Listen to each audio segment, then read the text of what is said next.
여러분 안녕하세요. 방송으로 함께하고 계신 우리 모든 성도님들께 하나님께서 함께하심이 있기를 간절히 기원합니다.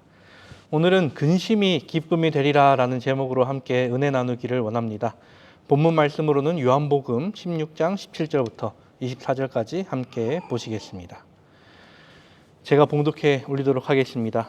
제자 중에서 서로 말하되 우리에게 말씀하신 바 조금 있으면 나를 보지 못하겠고 또 조금 있으면 나를 보리라 하시며 또 내가 아버지께로 감이라 하신 것이 무슨 말씀이냐 하고 또 말하되 조금 있으면이라 하신 말씀이 무슨 말씀이냐 무엇을 말씀하신지 알지 못하노라 하거늘 예수께서 그 묻고자 함을 아시고 이르시되 내 말이 조금 있으면 나를 보지 못하겠고 또 조금 있으면 나를 보리라 함으로 서로 문의하느냐 내가 진실로 진실로 너희에게 이르노니 너희는 곡하고 애통하겠으나 세상은 기뻐하리라 너희는 근심하겠으나 너희 근심이 도리어 기쁨이 되리라. 여자가 해산하게 되면 그때가 이르렀으므로 근심하나 아기를 낳으면 세상에 사람 난 기쁨으로 말미암아 그 고통을 다시 기억하지 아니하느니라. 지금은 너희가 근심하나 내가 다시 너희를 보리니 너희 마음이 기쁠 것이요 너희 기쁨을 빼앗을 자가 없으리라. 그 날에는 너희가 아무것도 내게 묻지 아니하리라. 내가 진실로 진실로 너희에게 이르노니 너희가 무엇이든지 아버지께 구하는 것을 내 이름으로 주시리라. 지금까지는 너희가 내 이름으로 아무것도 구하지 아니하였으나 구하라. 그리하면 받으리니 너희 기쁨이 충만하리라. 아멘. 저는 그렇게 등산을 좋아하지 않지만 그래도 등산을 할 때 조금씩 느끼는 것들이 있습니다. 오르는 시간은 매우 힘든데 한 걸음 또 한 걸음 내디디고 결국 정상에 다다랐을 때 그때 오는 성취감은 정말 대단하다는 것입니다. 그뿐 아니라 정상에서 내려다보는 경치가 주는 감동도 있습니다. 산 중턱에서 보는 경치와 산 꼭대기에 올라가서 보는 경치는 정말 다르죠. 그런데 만약 등산을 즐기지 않는 사람이라면 올라가는 길이 정말 쉽지 않을 것입니다. 한 발 내디딜 때마다 힘이 들고 숨이 차고 목이 마르고 하지만 정상에 올랐을 때 얻는 것은 정말 크다는 것입니다. 그래서 사람은 산을 오르게 되는 것 같습니다. 작은 산으로부터 시작해서 세계 최고봉이라고 불리는 그 에베레스트까지 많은 사람이 목숨을 걸고 그 산을 오르기도 합니다. 고산병으로 고생을 하고 산을 오르다 죽을 수도 있음에도 불구하고 그 정상이라는 곳에 서기 위해 발을 내딛습니다. 이런 과정을 우리는 사자성어로 이야기해서 고진감래라고 이야기를 합니다. 고생 끝에 즐거움이 온다는 것입니다. 쉬운 말로는 인내는 쓰다. 하지만 열매는 달다라고 합니다. 이 이야기는 성경에도 나오는 것을 우리는 잘 알죠. 시편의 기자는 우리에게 이렇게 이야기합니다. 울며 씨를 뿌리러 나가는 자는 반드시 기쁨으로 그 곡식단을 가지고 돌아오리라. 그런데 오늘 예수님께서 말씀하시는 근심은 산을 오르는 정도의 근심을 말씀하시는 것이 아닙니다. 예수께서 제자들에게 그리고 우리를 향하여 말씀하시는 이 근심은 좀 더 높은 차원의 근심을 이야기하시는 것이죠. 산을 오를 때의 잠깐의 고통 그런 것이 아니라 정말 생명과 관련이 있을 법한 근심 말입니다. 그래서 예수님께서 이에 관해 설명하시면서 비유하신 것은 출산이었습니다. 예수님께서 오늘 본문에 말씀하시죠. 내가 진실로 진실로 너희에게 이르노니 너희는 곡하고 애통하겠으나 세상은 기뻐하리라. 너희는 근심하겠으나 너희 근심이 도리어 기쁨이 되리라. 여자가 해산하게 되면 그때가 이르렀으므로 근심하나 아기를 낳으면 세상에 사람 난 기쁨으로 말미암아 그 고통을 다시 기억하지 아니하느니라. 동물은 자손을 낳는 과정을 통한 번식이 일생일대의 숙명과도 같습니다. 특히 사람은 이 과정이 더 중요하게 느끼기도 합니다. 그도 그럴 것이 하나님께서 인간에게 주신 대사명에서도 생육하고 번성하여 땅에 충만하라는 명령이 인간에게 주어졌기 때문입니다. 그런데 문제는 인간에게 있어서 이 출산은 생명을 얻는 기쁨이어야 되지만 그런 과정이기도 하지만 그 일에 생명을 걸어야 한다는 것입니다.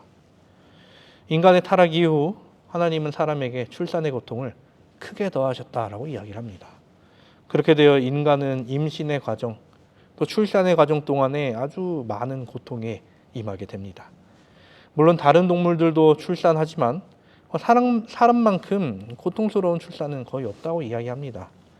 임신 과정도 사람은 약 40주 혹은 9달, 7일, 음력으로 쟀을 때는 10달의 과정을 견뎌내야 합니다.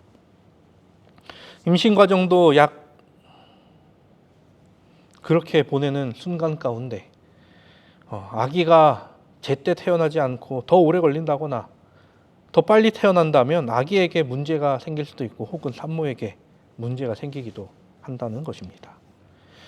그리고 언제나 출산의 과정 가운데 생명의 위협이 오는 경우가 있습니다.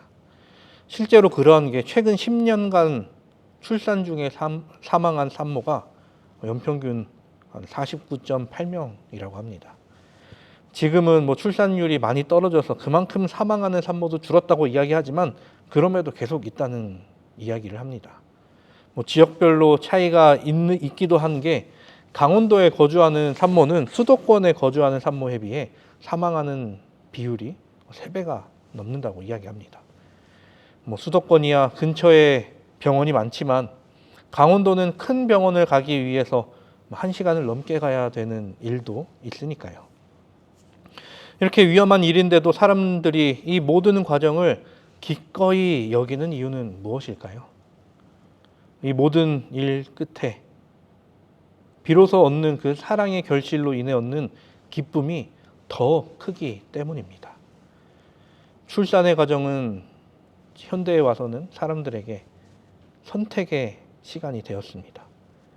아이를 낳고 기르는 과정이 너무나도 힘든 사회이기 때문에 일을 포기한다고 이야기하는 사람들도 있습니다.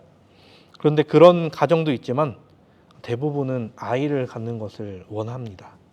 왜냐하면 그 아이를 통해 얻는 행복이 있기 때문입니다. 이런 이야기가 있습니다. 남자는 군 생활을 지금은 1년 6개월, 예전에는 2년, 3년을 하게 되고 여자는 10달의 과정을 통해 출산을 합니다. 둘 다 굉장히 어려운 일이기 때문에 어떤 일이 더 힘들다라고 이야기 못할 수도 있을 것 같습니다. 그런데 군대에 다시 갈 수도 있을 것 같다라고 이야기하는 남자는 없는데 아이 하나 더 갖고 싶다는 어머니들은 있습니다. 이런 이유가 나오는 이유는 출산의 고통이 약하기 때문이 아니죠. 그것을 감내하고 얻는 기쁨이 너무나 크기 때문입니다. 우리는 무언가를 얻기 위해 고생을 하곤 합니다.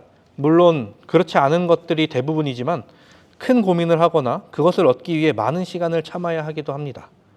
그렇게 얻으면 그것을 어떻게 여기게 되나요? 너무나도 귀하게, 너무나도 소중하게 여깁니다. 하지만 내 예상과는 다르게 혹은 생각지도 못했는데 얻어지는 것은 어떻게 여기게 될까요? 별것 아닌 것, 아니면 내가 얻는 것으로 당연한 것으로 여기곤 합니다. 우리는 뉴스를 통해 부자들의 2세, 3세들의 만행을 전해 듣곤 합니다. 어떤 사람은 다른 누군가를 두들겨 패면서 내가 너 한 대 때릴 테니까 한 대당 100만 원씩 주겠다라는 사람도 있었죠. 어떤 사람은 굉장히 좋지 않은 약을 하기도 하고요. 또 그들이 돈을 펑펑 쓰는 것, 이것은 자기들 것이니 크게 상관할 바는 아닙니다. 문제는 그 돈이 자신에게 있는 그 재물이 나에게 당연히 있는 것으로 여길 때 다른 사람들은 그것을 보면서 상대적 박탈감을 느낄 수밖에 없다는 것입니다. 재벌 기업을 일으켰던 사람 중에는 물론 시대를 잘 탔다곤 하지만 그들이 해왔던 노력에 대해서 우리는 전해 들은 것이 있습니다.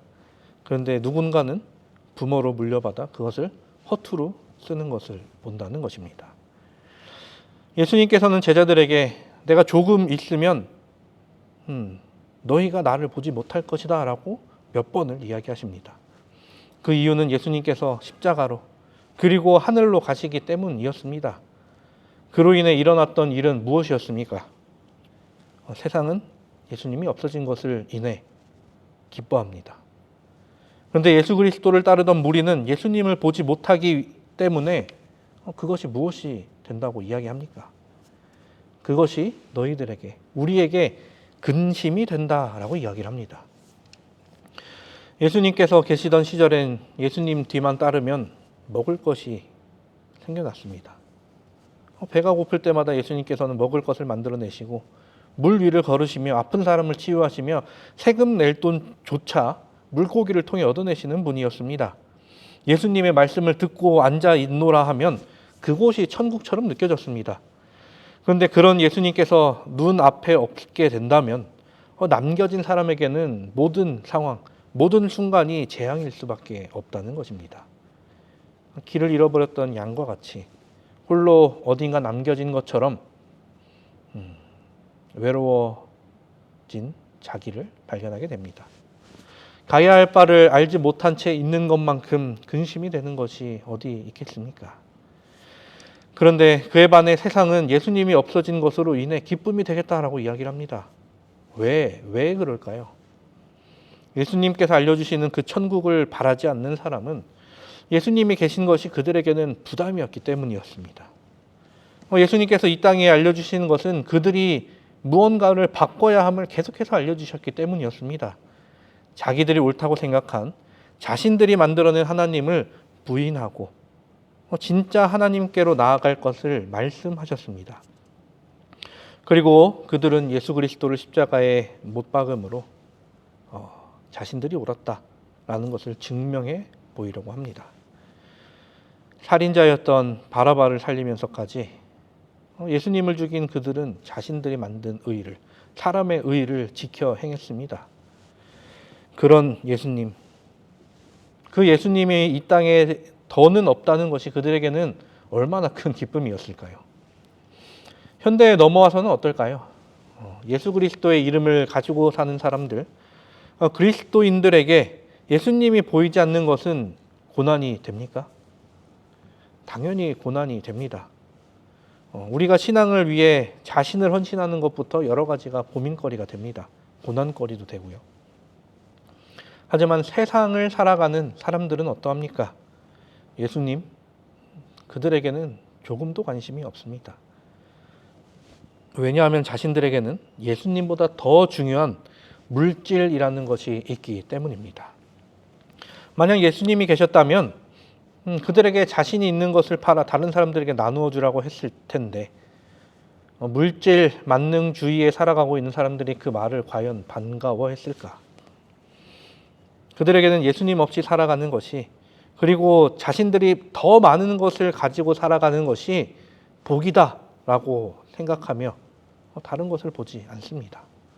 더 나아가 예수 그리스도를 따르는 자들을 조롱하고 손가락질하며 나는 더 많은 것을 가졌는데 너희는 예수님을 믿으며 신을 믿으면서 어떤 복을 받았냐라고 이야기를 합니다. 예수님이 밥을 먹여주냐? 예수님이 돈을 주냐? 좋은 집을 내려주셨냐? 좋은 차를 타게 해주셨냐? 나는 내가 노력해서 이 모든 것을 누릴 수 있다라면서 말입니다. 나 자신이 축복받은 사람이다 라고 이야기하려 합니다. 그렇다고 해서 이 세상 사람들이 예수 그리스도라는 존재를 부인하느냐? 그렇지 않습니다. 예수라는 그 존재가 이 땅에 있었다는 것을 인정합니다. 하지만 예수께서 하나님의 독생자 되심을, 또 세상의 구원자 되심을 전혀 인정하지 않습니다. 그분이 이 세상의 유일한 진리며 유일한 복음이 되신다는 것을 기쁘게 여기지 않습니다. 왜 그런가 하면 예수님을 그들이 인정한다면 자신이 지금까지 최우선으로 생각했던 모든 것을 부정해야 되기 때문입니다. 예수님께서 이 땅에 계시던 시절과 지금을 비교해 보면 달라진 것은 없습니다. 예수님을 부정함으로 자신이 생각했던, 내가 생각했던 신을 포기할 생각이 조금도 없습니다. 그렇기에 그들에게 있어서 예수 그리스도가 눈에 보이지 않는 것은 기쁨이 된다라는 것입니다. 그렇다면 우리에게 예수 그리스도가 보이지 않는 것은 어떤 것이 됩니까? 우리에게는 슬픔이 됩니까? 고난이 됩니까? 그리스도인으로 살아가는 것이 우리에게는 어떤 것으로 여겨지게 됩니까? 예수님이 보이지 않는 것으로 우리에게 고난이 온다면 우리는 어떤 삶을 살아야 하겠습니까? 이에 대해 예수님께서는 우리에게 이렇게 말씀하십니다. 본문 23절과 24절입니다. 그날에는 너희가 아무것도 내게 묻지 아니하리라.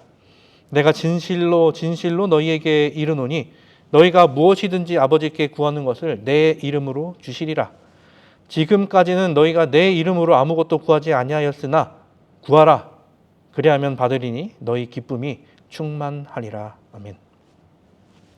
우리가 고난 가운데, 슬픔 가운데 살아갈 수 있습니다. 그런데 예수님께서는 우리가 항상 고난 가운데, 항상 슬픔 가운데 살도록 내버려 두지 않으신다는 것입니다. 예수님께서는 자기의 이름을, 본인의 이름을 지니고 살아가는 사람들이 슬픔 가운데 있도록 두지 않으십니다. 그래서 우리에게 허락하시는 것은 예수 그리스도의 이름으로 구할 수 있게 하십니다. 즉 우리가 그리스도인으로서 그리스도의 이름으로 살아가게 하신 것입니다. 우리가 그리스도인이라고 하면서 그리스도 없이 살아가는 존재가 아니라 그리스도로서 살아가는 존재가 되게 하신다는 것입니다. 이것이 우리에게 기쁨이 됩니다. 구하라. 그리하면 받으리니 기쁨이 충만하리라. 여기서 말씀하시는 기쁨이란 이 세상에서의 기쁨일 수도 있으나 겨우 그 정도의 기쁨이 아닙니다. 우리가 성도로서 누릴 기쁨은 크게 두 가지로 볼 수 있는데요. 첫 번째는 하나님의 구원하심을 체험함으로 누리는 기쁨입니다. 다윗은 시편을 통하여 하나님께서 자신을 구원하셨다는 것에 대해 노래합니다. 그런데 우리가 생각해 봅시다. 다윗의 삶은 어떠했습니까? 다윗의 생애는 조금도 평탄하지 않았습니다. 그가 젊은 시절에는 사울에게 쫓기고 자신의 자식에게도 쫓기며 그렇게 사는 삶을 평생토록 삽니다. 자기가 지은 죄 때문에 하나님으로부터 징계를 받기도 하였으며 자식의 죽음을 경험하기도 하였습니다. 그런데 그에게는 하나님께서 자신을 구원하셨다는 것에 대한 확신이 있었기에 그 모든 힘든 순간 속에서도 기쁨을 누립니다. 다윗 외에도 다른 선지자들 역시 하나님을 바라봄으로, 하나님의 구원하심을 바라봄으로 기뻐함을 얻었습니다. 하박국 3장 18절엔 이야기합니다. 나는 여호와로 말미암아 즐거워하며 나의 구원의 하나님으로 말미암아 기뻐하리로다. 그리고 이사야 선지자는 이스라엘 백성들에게 하나님께서 구원하심을 인하여 기뻐하라라고 전파하였습니다. 이렇게 우리가 구원을 누릴 것에 대한 기쁨이 있습니다. 또 이어지는 두 번째 기쁨은 성령을 받음으로 인하여 누리는 기쁨입니다. 예수님께서 하늘로 올라가신 후 오순절에 제자들은 마가의 다락방에 모이게 됩니다. 그리고 그들이 합심하여 기도했을 때 그들에게 무엇이 주어지게 됩니까? 네, 성령의 불이 혀를 갈라지게 하여 각 사람 위에 하나씩 임하였다라고 이야기합니다. 이로 인해 복음이 전파되는 일이 일어나고 교회가 세워지게 되며 성도들 간의 교제가 이루어집니다. 그리고 모든 것으로 인하여 그들이 기쁨을 누리게 됩니다. 사도행전 2장 46절, 47절의 말씀입니다. 날마다 마음을 같이하여 성전에 모이기를 힘쓰고 집에서 떡을 떼며 기쁨과 순전한 마음으로 음식을 먹고 하나님을 찬미하며 또 온 백성에게 칭송을 받으니 주께서 구원받는 사람을 날마다 더하게 하시리라. 그리고 바울은 성령의 열매에 대해서 이야기합니다. 성령의 열매의 순서가 그것의 중함을 나타내는 정도는 아니지만 바울은 사랑, 다음으로 희락, 곧 기쁨을 언급하면서 이 성령을 통한 기쁨을 나타냅니다. 이 기쁨은 모진 박해와 고난 가운데서 내 삶에 나타내 보이는 영원한 기쁨을 이야기합니다. 오늘의 말씀에서 예수님께서 제자들에게 그리고 우리들에게 말씀하시는 기쁨은 이 두 종류의 기쁨을 모두 의미합니다. 제자들은 예수님께서 십자가에 달리심으로 또 죽으심으로 인하여 근심과 고난이 찾아옵니다. 하지만 예수께서 부활하심을 목도함으로 하나님의 구원을 확신하게 되고 또 기쁨을 얻게 됩니다. 그리고 예수님께서 하늘로 올라가신 후에도 그들에게 근심이 올 수 있었습니다. 하지만 그들은 하나님께서 내려주신 성령을 통하여 기쁨이 끊이지 않게 되죠. 예수님께서는 우리에게 분명히 말씀하십니다. 너희 기쁨을 빼앗을 자가 없으리라. 이 말은 제자들이 그리고 우리들이 결코 슬픔을 당하지 않는다라는 의미는 아닙니다. 우리가 받게 될 기쁨의 근원이 하나님이시기에 세상 사람들이 잠시 체험하는 일시적인 기쁨과 구별된다는 의미입니다. 그리고 우리들이 십자가의 의미를 이해한 후 더 높은 차원의 기쁨에 사로잡히게 된다는 말입니다. 사랑하는 우리 성도 여러분, 우리의 하나님은 역전의 하나님이십니다. 그리고 우리의 하나님은 우리를 너무나 사랑하시는 하나님이십니다. 그렇게 우리가 기쁨을 누리되 영원히 기쁨을 누리길 원하십니다. 물론 우리가 이 땅에서는 죄인이기에 지금 살 동안은 죄에 사로잡혀 사단의 유혹으로 인해 고난에 있게 됩니다. 하지만 우리의 하나님께서는 모든 것을 뒤집고 우리를 승리 가운데 영원한 기쁨 가운데로 인도하실 것입니다. 화이트 선지자는 우리에게 이렇게 권면합니다. 시대의 소망 277페이지. 예수께서 무덤에서 나오실 때에 그들의 슬픔은 기쁨으로 변할 것이다. 승천하신 후에는 친히 함께 계시지는 않지만 보혜사를 통하여 여전히 그들과 함께 계실 것이므로 그들은 슬퍼하면서 시간을 보내지 말아야 했다. 사단이 원한 것은 바로 이것이었다. 사단은 제자들의 속임을 당했으며 실망당했다는 인상을 세상에 주기를 바랬으나 그들은 예수께서 그들을 위하여 봉사하고 계시는 하늘 성소를 믿음으로 바라보아야 했다. 그들은 예수님의 대리자인 성령을 받기 위하여 마음 문을 열고 그분의 임재빛 가운데서 기뻐해야 했다. 우리가 죄로 완전히 넘어가지 않는 이상 신앙 가운데 있더라도 우리에게는 근심이 있을 것입니다. 하지만 하나님께서는 우리를 건져내시어 근심을 기쁨으로 바꾸어 내실 것입니다. 그렇게 우리가 할 것은 우리를 위해 십자가를 지고 돌아가신 그리고 부활해 내신 또 우리가 있을 곳을 예비하시기 위해 하늘로 올라가신 이뿐이 아니라 다시 이 땅에 오셔서 우리를 예수님 계신 그곳으로 영접하실 그분을 믿고 따르는 것입니다. 이 사실 우리에게 얼마나 기쁨이 됩니까?